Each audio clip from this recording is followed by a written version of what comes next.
Hi guys, I was gifted this dash cam from the seller so I could show you all the cool features and how to install it. Let's open the box and see what's inside. Alright, it's all wrapped up. Alright, here's the dash camera. Got the display. See what else we got.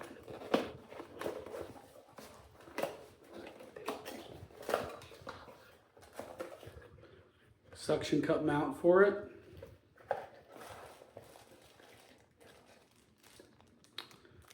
Looks like another camera. I bet that's for like a rear view camera.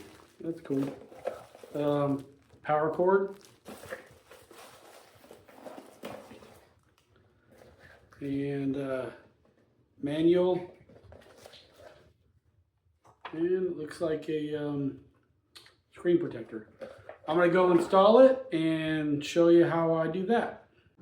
Okay, so that suction cup just slides right on the top of that dash camera, and then we're going to suction cup it to the glass.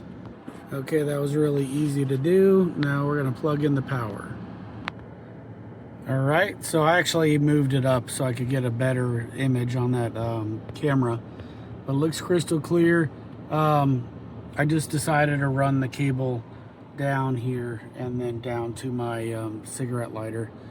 Let's check out the app. So the app is extremely easy to use. You just scan the QR code and the instructions, download this app from the Google Play Store, click Add Camera, and then it's going to ask you to select the Wi-Fi of the camera to connect to the camera to add it to the app. So you go ahead and connect the Wi-Fi, write down that password that it says on the screen, and type it in. And now you can see the live view of the camera. If you click on Files, you will see all of the recordings, and you can click on them to view them, and then also click the download button.